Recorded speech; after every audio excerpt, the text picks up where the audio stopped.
Buonasera a tutti, benvenuti. Si sente?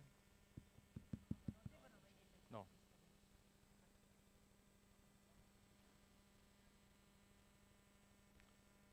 Buonasera a tutti, benvenuti.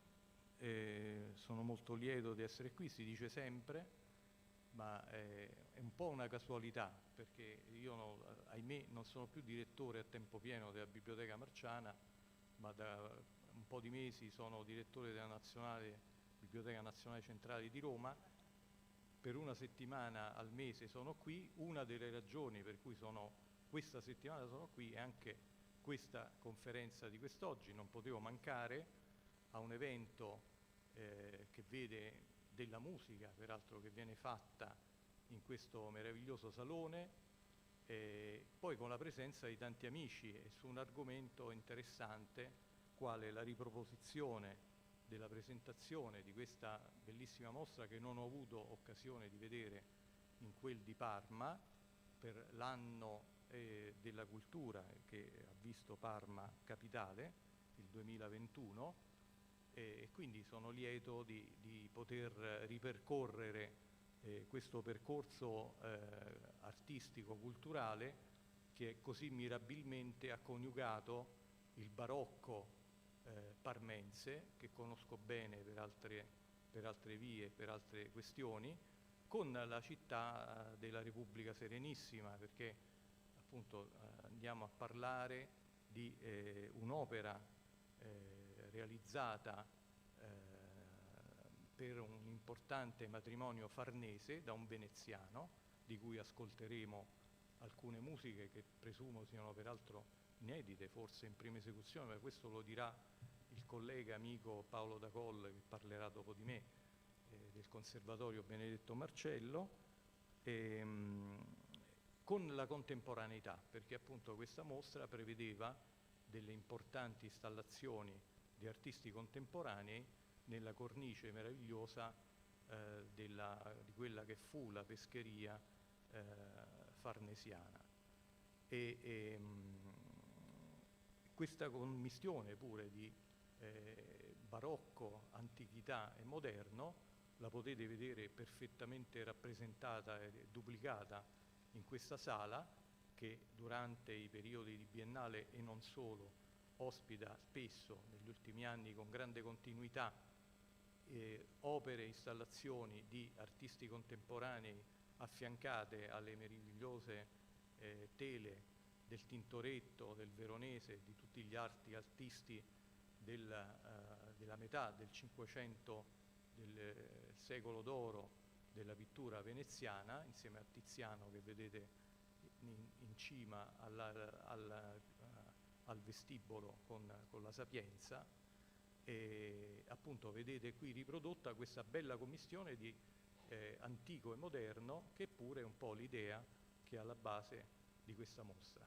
Poi appunto dicevo che c'erano degli amici, c'è il professor Dacol e abbiamo un nostro affezionatissimo frequentatore, utente, un utente esemplare, direi, il professor Matteo Villani, che pure è parte importante in nella mostra e quest'oggi nella presentazione, insieme alla professoressa Guerreri e gli altri amici che seguiranno nella illustrazione. Quindi io vi ringrazio per essere qui, ringrazio tutti i nostri ospiti e vi auguro una buona conferenza, concerto, insomma un buon evento. Grazie.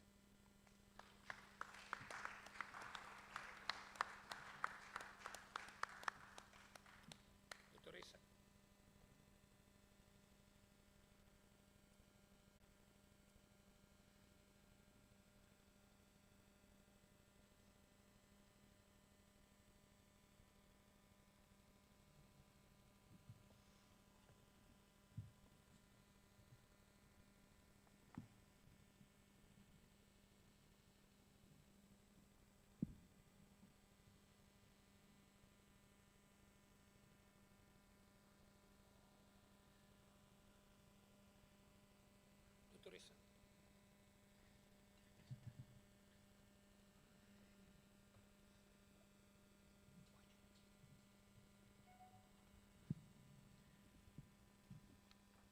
dottor Campagnolo, direttore della Biblioteca Nazionale Marciana, che ha il piacere e l'onore di ospitare questo importante evento. Ha già annunciato la breve prolusione del dottor Dal Coll, che ricordo direttore della Biblioteca del Conservatorio di Venezia, però sarà preceduto dal professor Matteo Casini, che è qui presente e che noi conosciamo anche come un studioso assiduo e fedelissimo della biblioteca. Prego.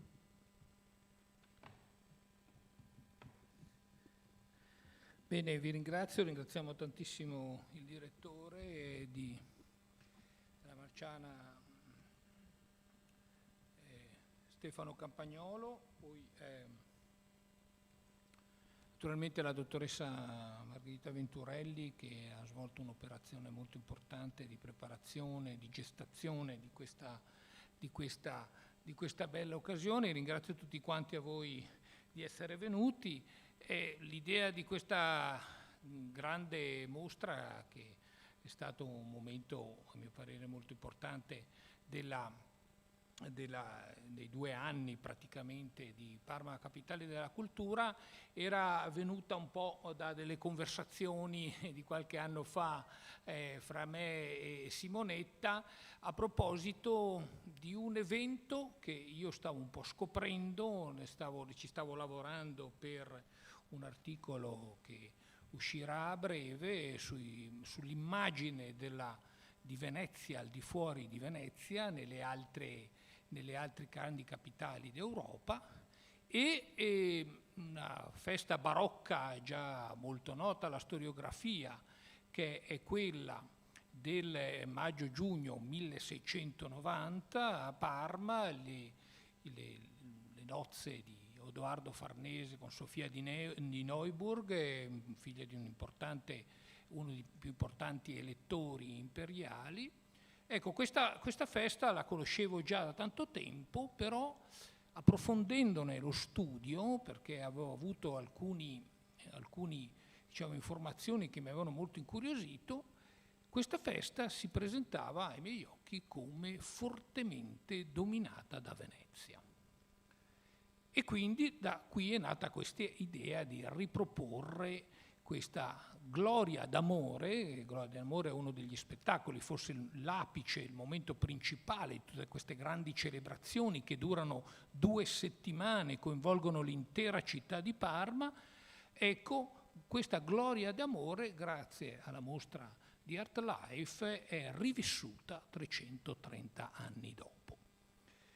Voglio dirvi semplicemente questo, perché io poi sono andato avanti sia per partecipare alla mostra e al catalogo, sia per le mie indagini storiche, e poi anch'io personalmente vivo qua a Venezia tanto tempo, ma sono nato a Parma, quindi ho sangue parmigiano, e sono andato avanti per cercare di capire come mai questa impronta veneziana fortissima nel matrimonio. Pensate, parliamo di Gloria d'amore. Gloria d'amore è uno dei 2 spettacoli teatrali più importanti realizzati su un isolotto appunto del laghetto del Parco Ducale di Parma, che viene realizzato dal padre di Odoardo, Ranuccio Farnese, che in quel momento è il Duca di Parma ed è naturalmente colui che orchestra queste importantissime nozze a livello internazionale fra Parma e Neuburg, che decide appunto di creare questo laghetto appositamente per le feste. Ecco, qua si tiene la Gloria d'amore di un veneziano, Aurelio Aureli, commediografo anche lui arrivato dalle lagune. E poi, come vedremo e sentiremo fra poco, le musiche sono di un altro veneziano arrivato da Venezia e adesso al servizio come maestro di cappella dei Farnese, appunto di Bernardo Sabadini, di cui forse sentiremo qualcosa più tardi anche da parte dei nostri amici del Conservatorio, che ringrazio moltissimo di essere qui. Ma non è solo, anche il costumista, che adesso di cui non ricordo il nome, perché Orazio Franchi, è un costumista veneziano. E non solo, queste sceneggiature straordinarie effimere che vengono create appositamente per la gloria d'amore sulla isoletta che c'è all'interno del laghetto sono dei fratelli Mauro. I fratelli Mauro sono anch'essi conosciutissimi, sono veneziani ma avranno una carriera internazionale, peraltro particolarmente in Germania, e vengono chiamati anche loro da Ranuccio Farnese a partecipare a questa grande festa matrimoniale. Oltre a tutte queste notizie che in qualche modo erano già note alla storiografia, io ne ho aggiunta un'altra invece del tutto inedita e molto divertente, perché ho scoperto da fonti veneziane in realtà che lo spettacolo veneziano del matrimonio 1690 non è soltanto a livello intellettuale, ai più alti livelli culturali, ma si svolge anche ad un livello molto più basso, fra virgolette, cioè quello degli spettacoli popolari. Difatti Ranuccio Farnese fa venire da Venezia appositamente, e io ho trovato proprio le fonti veneziane che descrivono la partenza di questi pescatori e operai da Venezia, vengono chiamati operai dalle fonti, dei famosi Nicolotti e Castellani, che a molti di voi saranno molto conosciuti per essere i protagonisti delle guerre dei ponti e di altri giochi acrobatici chiamati le Forze d'Ercole qua per 3-4 secoli della storia della Serenissima. C'è proprio un export a Parma, e le fonti di Parma ne parlano, di questi Nicolotti Castellani che fanno le loro esibizioni acrobatiche nella piazza del Castello di Parma, e forse, non è sicuro, ma forse addirittura fanno una guerra dei pugni durante la gloria d'amore. Ecco, vedete che proprio Venezia domina questi spettacoli. E allora, per arrivare alla conclusione, perché abbiamo un lungo programma e un concerto stupendo oggi, vi voglio svelare il perché di questo, perché io poi, andando avanti nelle ricerche, adesso ho altri 2 articoli che usciranno su questo argomento, il perché di questo trionfo veneziano nelle feste parmigiane del 1690. Molto brevemente ho scoperto che negli anni precedenti il fratello minore del duca Ranuccio, Alessandro Farnese, aveva vissuto dei lunghi periodi a Venezia, perché nel 1683 viene nominato come uno dei capitani delle fanterie della Repubblica di Venezia nella guerra di Morea. È una delle grandi guerre della Repubblica Serenissima che abbiamo da poco studiato e celebrato per i 3 anni dedicati al capitano e doge Francesco Morosini. Ecco, viene chiamato in questa circostanza e quindi da quel momento in poi risiede a Venezia per un lungo periodo, per almeno 4 anni. Fa su e giù fra Parma, Venezia, l'Oriente, però delle fonti molto importanti che sono nell'Archivio di Stato, le fonti inquisitori di Stato, parlano di questa sua presenza costante e dei suoi uomini. Prende un palazzo vicino alla Madonna dell'Orto, eccetera. A un certo punto viene a Venezia anche lo stesso duca Ranuccio. E quindi capite che i Farnese frequentano molto Venezia proprio negli anni prima dei grandi matrimoni del 1690, e questo porta a, l'arrivo di tutti questi artisti veneziani e di questi anche persone del popolo a Venezia nel 1690. Grazie.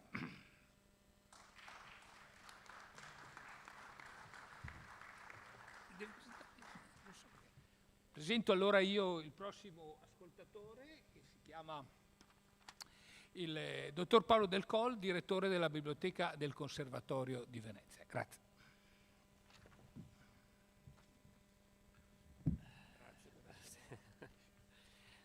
È un piacere anche per noi, anche perché in questa occasione viene restituita in suono una musica che è conservata presso la nostra biblioteca. Quindi il compito delle nostre biblioteche non è solo quello di conservare, di catalogare, di digitalizzare tante immagini appunto delle nostre raccolte antiche. Abbiamo diversi fondi che rappresentano il sedimento di una storia musicale, quella veneziana, soprattutto del Settecento, ma anche degli altri secoli, del Seicento e dell'Ottocento. una gloriosa storia musicale e quindi è una biblioteca molto ricca, è una delle più importanti biblioteche di conservatorio e quindi raccolte musicali, biblioteche specializzate musicali del nostro paese. E quindi siamo felici di questa valorizzazione appunto dei nostri materiali. Le musiche che verranno eseguite oggi si trovano in una raccolta appunto che in realtà non è di proprietà del conservatorio, ma è in realtà depositata presso il nostro conservatorio, ma è di proprietà dei musei civici del Museo Correr. Si chiama Fondo Correr, infatti. Dal 1940, appunto, la bibliotecaria appunto Monica Viero è qui presente, quindi sa bene che questo materiale è versato, è incomodato, diciamo, d'uso, diciamo, per così dire, presso la nostra biblioteca dal 1940 in base a una convenzione che venne stilata tra il direttore dei civici musei veneziani, quindi Giulio Lorenzetti allora, e l'allora direttore del liceo musicale, che era Gianfrancesco Malipiero, quindi grande compositore, personaggio piuttosto rappresentativo della vita musicale di quegli anni. Era il 22 aprile 1940. Ora si trova presso di noi, delle varie parti di cui si compone questo fondo, vi è anche un fondo esposti che di fatto rappresenta l'archivio musicale dell'Ospedale della Pietà, che ha visto transitare compositori di vaglia, tra questi naturalmente in primis Antonio Vivaldi, inutile dirlo, inutile ricordarlo, ma altri compositori per cui Sarti, Latilla, Porpora, insomma nomi importanti, che furono maestri delle putte di coro, delle fanciulle, le cui parti per le esecuzioni musicali si trovano appunto in questo fondo. Però si tratta di un fondo particolare, diciamo, si tratta un po' di disiecta membra, per così dire, cioè le parti staccate sono unità bibliografiche, ma è difficile metterle assieme. In realtà è stato fatto un catalogo che permette di ricomporre le composizioni e quindi sapere, conoscere la consistenza di ciascuna composizione, cioè se vi sono tutte le parti per l'esecuzione o una parte, ed è il caso appunto delle musiche eseguite oggi, che in parte immagino saranno anche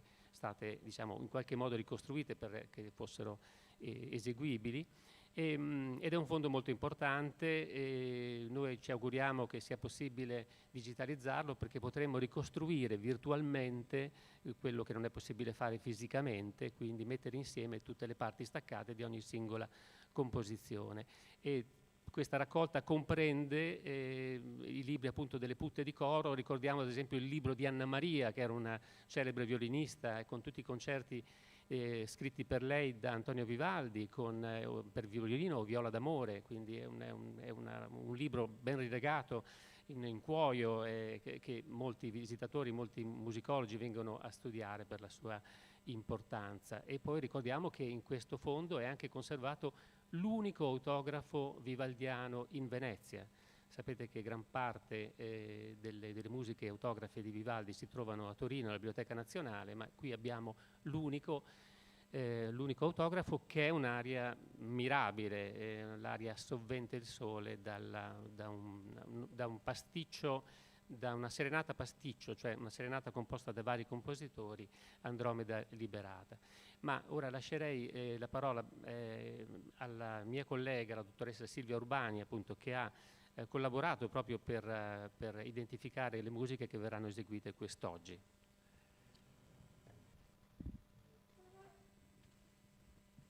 Grazie. Solo due parole per raccontare la caccia che abbiamo fatto insieme al professor Casini per ricostruire un po' questa composizione, perché quando ci ha chiesto di venire a vedere le parti di Bernardo Sabadini, ci ha messo un po' in difficoltà perché non ci sono molte parti di Bernardo Sabadini, però siamo riusciti appunto a recuperare questa composizione. Si tratta del Salmo 4, Cum invocarem, appunto di Sabadini. Di Sabadini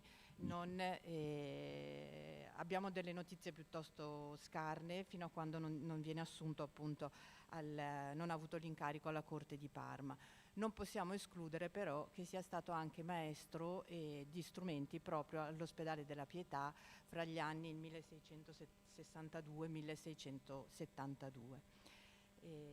prima di andare a Parma, sì.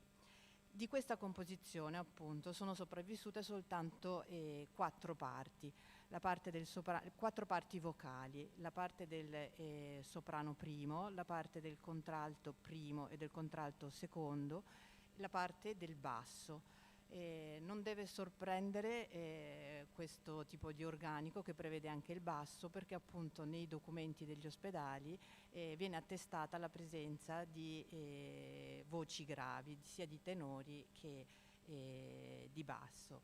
Queste parti sono contenute appunto in questi libri parte, che contengono appunto tutte le parti destinate ad una singola voce o ad un singolo strumento, e quindi contengono più composizioni di diversi compositori. Quindi accanto al Salmo di Bernardini ci sono brani di Porpora, di Porta e di autori anche minori. Questi libri sono appunto poi disseminati nelle buste di questo fondo. Il fondo contiene circa 127 buste. In 4 buste diverse si trovano le 4 parti del Salmo di Bernardini. Si tratta appunto soltanto delle parti vocali, mentre siamo sicuri, Sabadini, sì, mentre siamo sicuri che dovevano esserci anche quelle strumentali, e questa indicazione ci viene fornita dalle parti, che prevedono appunto circa 22 battute all'inizio e 40 alla fine di pausa, che indicano quindi la presenza di strumenti che introducono poi il salmo. Come è stato detto appunto dipende, a volte siamo fortunati e troviamo parecchie parti e quindi è facile ricostruire la composizione nella sua interezza. A volte ne abbiamo molto poche, a volte anche una sola, e quindi non si può fare molto. In questo caso ne avevamo 4 abbastanza ben distribuite, e quindi open genii si può ricostruire. E quindi siamo anche noi molto curiosi di sentire il rifacimento che è stato fatto grazie all'ensemble della professoressa Luisa Sello. E ci fa piacere che sia un ensemble femminile, pensando proprio alle putte e alla loro attività negli ospedali. Grazie. Bene, ringraziamo moltissimo gli amici del Conservatorio. Allora direi prendiamo un minutino per preparare le G e poi appunto procediamo col concerto.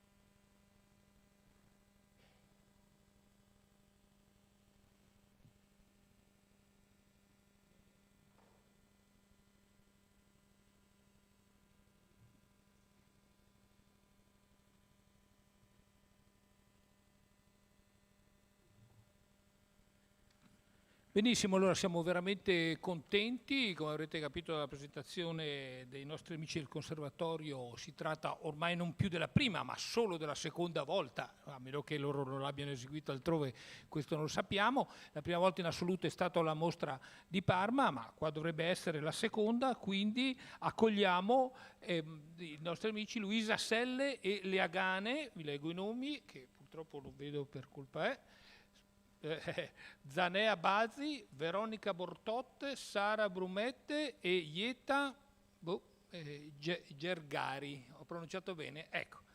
Luisa Sello e Lea Gane, grazie.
Bravissima, ancora un applauso per queste musiciste straordinarie. Vorrei ancora una volta ringraziare Luisa Sello, stavolta ho messo gli occhiali quindi pronuncerò tutto bene. Sì, volevi aggiungere qualcosa?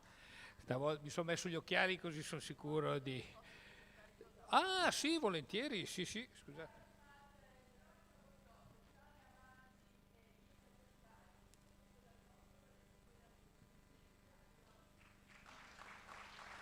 Quindi anche un quintetto adriatico, come dire, internazionale, nello spirito dell'antica Repubblica di Venezia. Grazie ancora.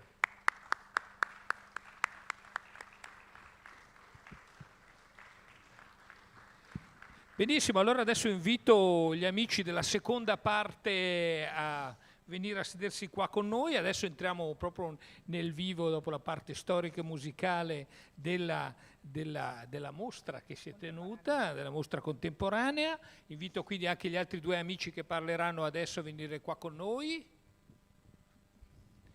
Ecco, così Stefania. Ci sediamo tutti assieme, Stefania e Pierluigi, eccoci qua. Benissimo, il motore di tutta l'iniziativa, la dottoressa Simonetta Gorreri, che è curatrice di Art Life for the World, e ci sono, oltre al catalogo della mostra che qua presentiamo, ci sono altri cataloghi che ha fatto delle sue mostre d'arte acquatiche e che ci parlerà della realizzazione di questa mostra d'arte contemporanea. Simonetta Gorreri, grazie. Grazie. E grazie anche alle bravissime concertiste che hanno comunque portato il tempo, collegato il passato presente, cosa che io faccio nelle mostre che dirigo, perché penso che l'arte vada avanti, sia uno dei filoni del futuro, e soprattutto l'arte ambientale. Sarà questa forse la 10ª mostra di arte ambientale che dirigo, iniziando già sui laghi di Varese negli anni 90, perché ho scelto l'arte ambientale contemporanea, essendomi poi io laureata in realtà sul manierismo emiliano. Ho scelto questo perché secondo me oggi noi dobbiamo andare avanti. Il futuro, uno dei principali problemi del futuro è l'ambiente, lo vediamo anche adesso, e soprattutto l'ambiente nella sua protezione e la sua conservazione, e l'arte deve seguire non solo esporre opere nei musei e nelle gallerie, ma deve entrare nell'ambiente, trasformarlo, renderlo bello, renderlo quasi intoccabile, e quindi determinare una trasformazione positiva per il futuro. Allora, per quanto riguarda Parma, o altre mostre di questo genere sono state fatte, ve ne accenno qualcuna, a Istanbul, nella famosa cisterna di Yerebatan, dove non è mai stata fatta una mostra d'arte contemporanea. Ho svolto una bellissima mostra, diciamo, con artisti che hanno interpretato questo famoso luogo, diciamo, legato a tutta la cultura, diciamo, medio orientale, attraverso delle opere contemporanee in questa meravigliosa cisterna, anche lì per valorizzare con l'arte contemporanea, diciamo, un gioiello dell'architettura del passato. Poi a Villa Pisani, altre opere nella vasca di Villa Pisani, sempre una mostra organizzata col MIBACT di Roma, dove si è questa famosa vasca, insomma, costruita poi nel parco di Villa Pisani, è stata animata da sculture contemporanee di diversi artisti, completamente, diciamo, al di fuori dell'architettura della villa stessa, ma proiettate verso il futuro, e che concerneva comunque, erano riguardanti un tema storico, quello delle Blachernitis, cioè le Madonne bizantine importate da Istanbul a Venezia dopo la conquista di Costantinopoli. Quindi anche qui tema storico, tema contemporaneo, arte antica, arte contemporanea, insomma i grandi filoni che continuano la storia del mondo. E poi ricordo anche Villa Maser del Palladio, dove abbiamo fatto una grandissima, importante mostra, tutta registrata da Oliviero Toscani in un bellissimo catalogo, nella villa palladiana famosissima Maser. Anche lì artisti molto interessanti, italiani e stranieri, hanno trasformato un edificio storico in mostra d'arte contemporanea. Questo secondo me è il futuro. L'arte deve uscire, io sono d'accordo con Jean Clair. fra l'altro una persona con cui ho avuto contatti per la famosa mostra Arte Laguna che ho fatto a Venezia, ho diretto a Venezia, nel 95 per il centenario della Biennale di Venezia, dove gli artisti hanno messo in acqua 14 opere, grandi opere tra San Marco e l'isola degli Armeni, per celebrare proprio questo grande evento del centenario della Biennale. Ecco, anche lì, diciamo, Jean Clair, che era il direttore della Biennale di allora, era d'accordissimo con le mie idee, come l'arte deve proiettarsi ormai oggi verso il futuro. Qual è il tema più importante del futuro? È l'ambiente. Lo vediamo oggi con la tragedia successa nelle Marche. L'acqua, l'ambiente, il futuro sono il nostro, deve essere la nostra preoccupazione, il nostro sguardo deve essere ormai in quella direzione, ma non solo nel campo scientifico, tecnico, comunale, amministrativo, nel campo anche artistico. Gli artisti oggi fanno parte della società attuale e futura. Quindi ecco che cosa a me interessa nelle mie concezioni, non fermarmi al presente, ma proiettare tutto verso il futuro, verso quello che sarà, la società che sarà. Questo poi mi interessa moltissimo, una cosa che ancora io non conosco, ma che vedo sviluppata nell'arte possibile. Allora, per quello che riguarda in particolare Parma, ero affascinata da questa peschiera, questo che chiamano laghetto, e spero che questo termine scompaia per sempre, e io invece ho nominato peschiera ducale. Questa peschiera, costruita nel 1690 da Odoardo Farnese, è stata costruita espressamente per le nozze di Odoardo Farnese e Sofia di Neuburg. Però io volevo che tutto questo evento della creazione della peschiera per un matrimonio storico si trasportasse nel presente.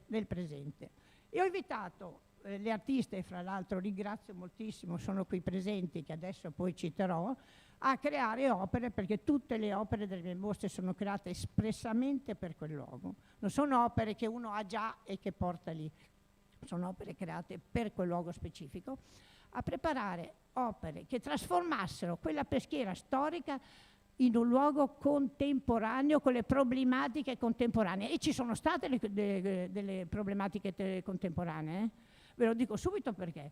Perché quando noi abbiamo fatto questa mostra, installato le opere, per esempio abbiamo scoperto che il lago era inquinato, che c'era una grandissima colonia di tartarughe sotterranea che ci ha rovinato parecchie opere, e quindi tutti i problemi ambientali del lago sono saltati fuori organizzando una mostra di arte contemporanea. Chiaro? Ora, questa ancora per la fontana poi del Trianon, che è una fontana comunque posteriore a quella del matrimonio, bellissima al centro del lago, anche ancora non funziona dal 1990. Noi abbiamo chiesto il funzionamento, abbiamo trovato i soldi con degli sponsor attraverso il bravissimo direttore della FIAS di Parma, e anche la FIAS era disposta a farlo, ce l'hanno impedito perché doveva toccare alle amministrazioni comunali, non a una associazione d'arte.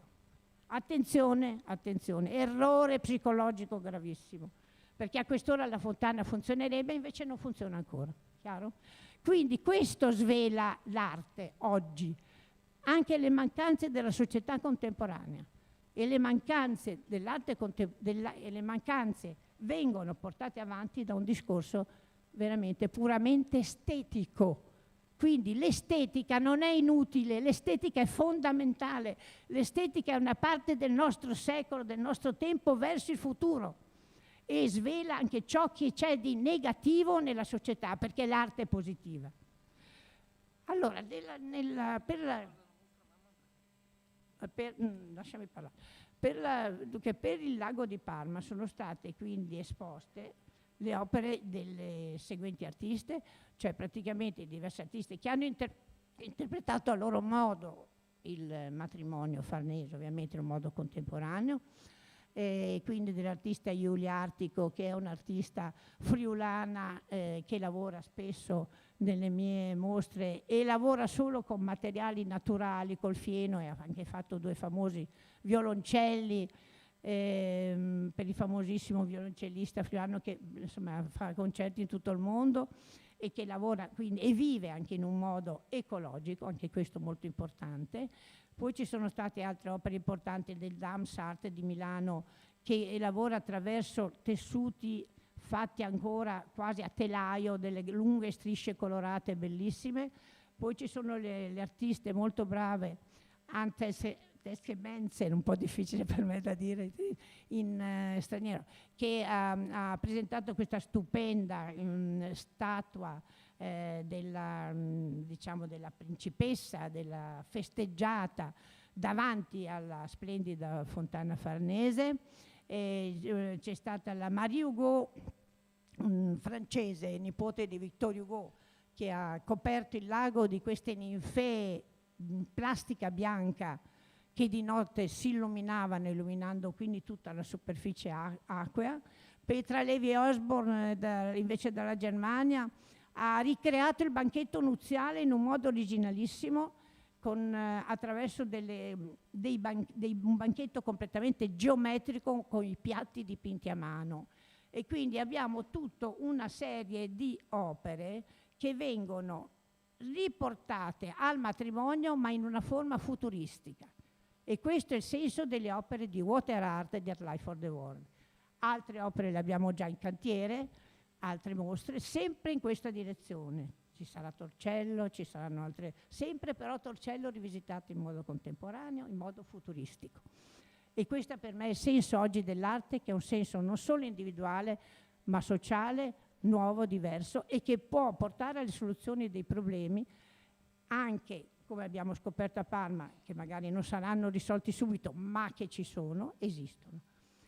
Io ringrazio in modo particolare quindi tutti quelli che mi hanno aiutato nella realizzazione di questa mostra molto complessa, perché sono mostre che richiedono diversi aspetti, e ringrazio tutti gli artisti, le organizzazioni, la mia segreteria, anche la FIAS, soprattutto di Parma, che si è occupata della messa in opera delle opere in acqua, perché sono organizzazioni veramente molto complesse da portare avanti, ma che secondo me hanno un risultato spettacolare e importante per la società del futuro.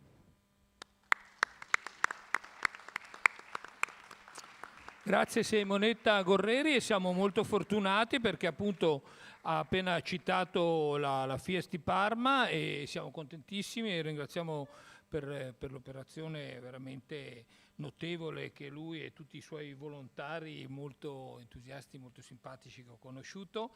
E quindi gli diamo subito la parola a Pierluigi Negri, Presidente dell'Associazione dei Samozzatori FIAS di Parma. Grazie.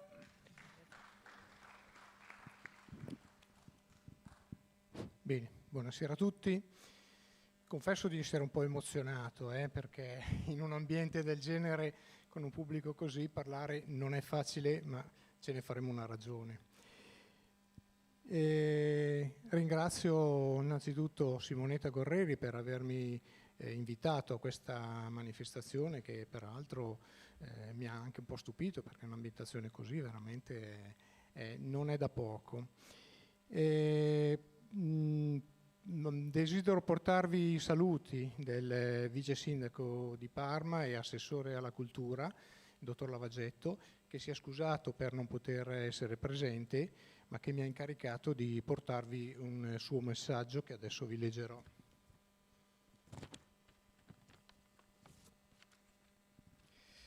A nome dell'assessorato alla cultura del Comune di Parma, invio un saluto e un ringraziamento per l'opportunità che la nostra città ha avuto di ospitare una mostra, Gloria d'Amore, curata dalla dottoressa Simonetta Gorreri nel corso dello scorso anno, all'interno del lungo e travagliato, a causa della pandemia, viaggio di Parma, capitale della cultura.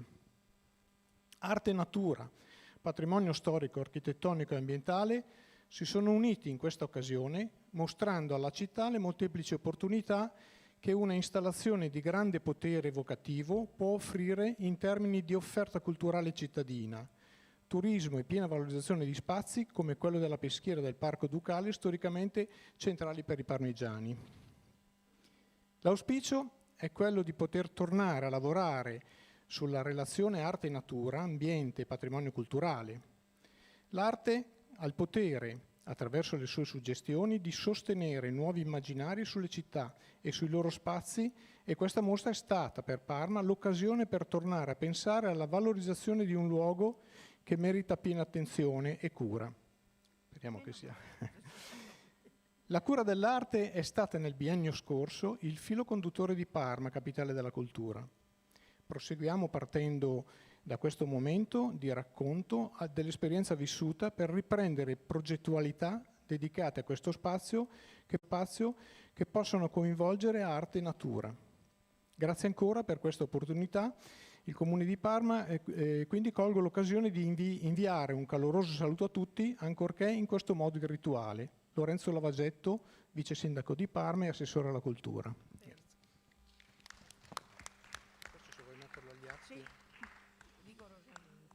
Allora, che dire, dopo i ringraziamenti del vice sindaco e dopo la formalizzazione della gratitudine del Comune di Parma, ti dirò come abbiamo affrontato per chiedermi l'aiuto per allestire questa mostra sul laghetto del Parco Ducale. Inizialmente fui molto perplesso perché non avevamo mai fatto una cosa di questo genere. FIAS è un'associazione di sommozzatori, di subacquei, che quindi ha il compito di informare, di istruire e di far amare il mare alla gente comune. Quindi facciamo corsi subacquei, corsi di apnea, facciamo protezione civile, ma mai abbiamo fatto allestimento di mostre di questo tipo. E quindi cosa c'è in comune tra un'associazione culturale come Art Life for the World, che si occupa di allestimento di mostre, e FIAS, che si occupa invece di mare, di immersioni subacquee, eccetera? L'elemento comune naturalmente è l'acqua. E dopo queste prime perplessità, devo dire che ci siamo trovati come consiglio dell'associazione a discutere questo invito. E c'è subito stata una grandissima sorpresa e un grandissimo entusiasmo. È stata una sfida che abbiamo voluto raccogliere, perché pur non avendo mai operato in tal senso, però la cosa interessante era questa ricerca del modo tecnologico con cui mettere in acqua opere molto diverse tra di loro. Andavamo da pesanti statue pese qualche quintale a delicatissimi e fragili dischi di vetro, a statue di fieno molto delicate che non dovevano bagnarsi, a dischi sì, le potete vedere anche. Insomma, sono opere molto diverse una dall'altra, con caratteristiche tecniche molto diverse, e tutte queste opere dovevano essere posizionate su un lago con una profondità media di un paio di metri e naturalmente dare garanzie di resistenza anche alle intemperie, e vi garantisco che sono state collaudate, perché durante il periodo della mostra non c'è sempre stato tempo bellissimo, ma sono anche arrivate perturbazioni con dei venti notevoli. Però ci siamo rimboccati le maniche e abbiamo passato diverse serate a studiare tecnicamente come poter mettere in opera queste opere d'arte. Direi che il risultato è stato molto soddisfacente. Noi della FIAS siamo stati molto entusiasti di fare questo lavoro. E anche il rapporto con gli artisti è stato veramente, voglio dire, idilliaco, ma ci sta tutta la parola idilliaca. Abbiamo avuto veramente un feeling con questi artisti, molto diversi tra di loro, però il lavorare con loro, vedere come dovevamo posizionare l'opera un po' più a destra, un po' più a sinistra, no? La fibbia che non sta in piedi, e affrontare tutte queste difficoltà tecniche e tecnologiche è stato veramente divertente e molto interessante. Quindi io sono felice di aver fatto una cosa del genere, sarei pronto a riprendere un discorso analogo anche domattina.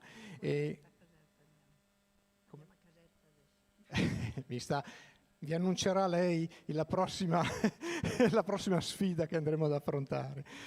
Ecco, tutto bello, come diceva Simonetta, unica nota un po' stonata è che purtroppo la fontana non è stata fatta funzionare. Questo nonostante avessimo presentato un progetto interamente finanziato, avevamo trovato gli sponsor, con tutte le autorizzazioni della sovrintendenza, con le ditte di alto livello di restauro, avevamo posto su un piatto d'argento questa possibilità di messa in funzione della fontana per il Comune a costo zero, ma il Comune non ha ritenuto valida, non ha ritenuto opportuna questa cosa, per cui abbiamo rinunciato. Io vi ringrazio per l'attenzione e vi auguro una buona continuazione di serata. Grazie.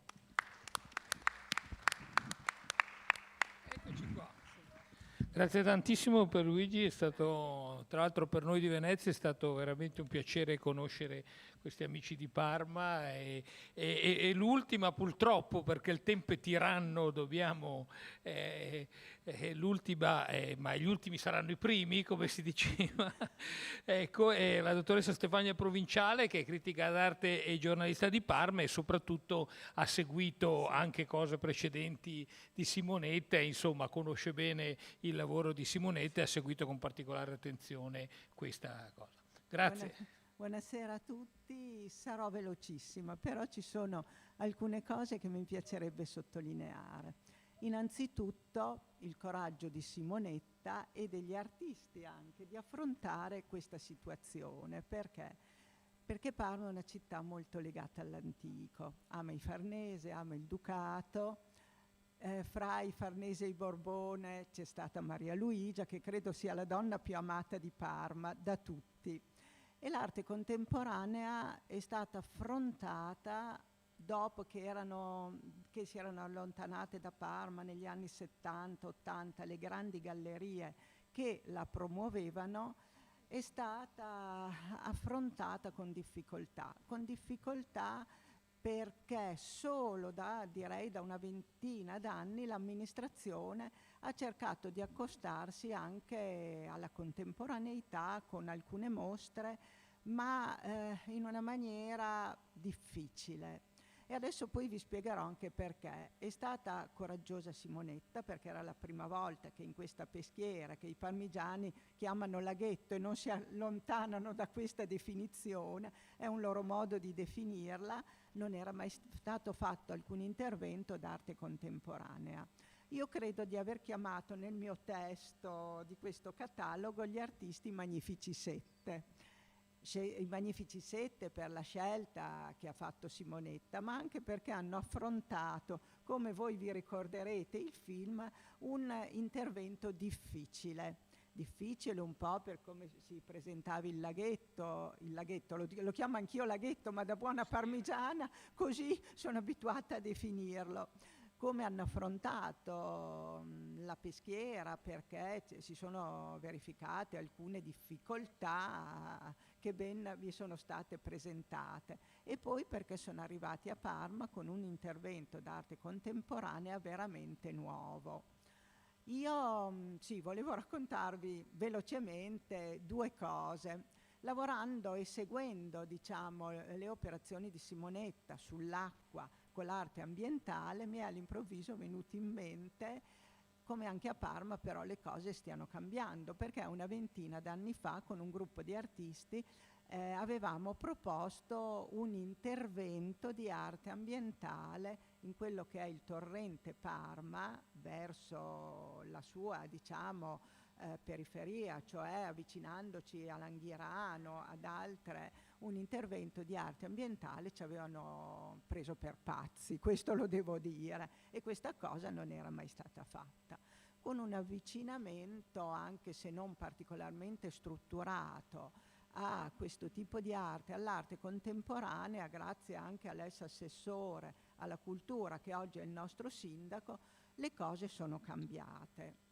Questo da una parte, poi dall'altra io adesso sto seguendo con particolare piacere degli interventi che vengono fatti dal giornale per cui lavoro, la Gazzetta di Parma, e con il marketing, che vogliono avvicinare i parmigiani all'arte, arte antica e arte contemporanea. Questo, diciamo, proprio è stato fatto un intervento, un testo di De Bortoli sulla pagina della Cultura, dove si diceva che i giornalisti devono tornare in strada, e cioè vedere quello che in realtà succede. E io, diciamo, questo intervento lo sto facendo col marketing della Gazzetta. Per il marketing è una cosa importante, per altri motivi, anche voi lo capite. Alla Cultura, quella che è la storia e la contemporaneità di Parma. E anche questo mi ha fatto molto pensare. Perché? Perché abbiamo tantissimi scritti nel momento in cui si parla di storia e di antichità, molti meno quando si va a lavorare sulla contemporaneità, perché non c'è l'abitudine della città di lavorare anche a livello, diciamo, di visione, di intervento, alle mostre sulla contemporaneità. Quindi da questo punto di vista penso proprio che questo intervento sul parco, sulla peschiera del parco, con artisti contemporanei, abbia dato una spinta anche, diciamo, all'avvicinamento della città all'arte contemporanea. La città ha chiuso Parma 20+21 perché sono stati 2 anni a causa della pandemia proprio con una grande mostra sui Farnese. Questo per sottolineare ancora una volta questo, diciamo, questo bisogno di antico. Un bisogno di antico che però, grazie a questa ricerca storica, è diventato, si è aperto, perché a Parma non erano mai state fatte ricerche del genere. Penso che anche per i parmigiani, per gli stessi amministratori, sia stata una scoperta. Perché, diciamo, la passione della storia ricade sempre un po' sulle figure dei duchi, su quello che è stato fatto, su quella che è proprio la storia in senso stretto, senza aprirsi. Adesso non vorrei dire, magari ci sono storici a Parma che in questo momento si stanno aprendo a questo tipo di ricerca, questo non ve lo so dire. Però questo tipo di ricerca proprio che è stato fatto, il collegamento con la musica, il collegamento con la manualità, proprio con i grandi artigiani, penso che sia stato un intervento molto importante. Io adesso chiudo perché non voglio annoiarvi di più, però ci tenevo a sottolineare quello che questa mostra può aver portato, ha portato alla città. Ecco, questo secondo me è uno degli aspetti fondamentali. Grazie. Benissimo, mi sembra siamo perfettamente in orario. Ringrazio tantissimo tutti i partecipanti e dobbiamo purtroppo chiudere, ma ci sono i cataloghi che potete prendere a disposizione sia di questa mostra che anche di cose precedenti che sono state fatte a ArtLife. Ringrazio ancora una volta la dottoressa Venturelli che ci ha dato una mano e la Biblioteca Marciana e il direttore ad ospitarci in questo straordinario posto e direi speriamo ancora in futuro avremo occasioni di collaborare sia fra l'arte antica e l'arte moderna naturalmente e sia fra Venezia e Parma. Grazie a tutti.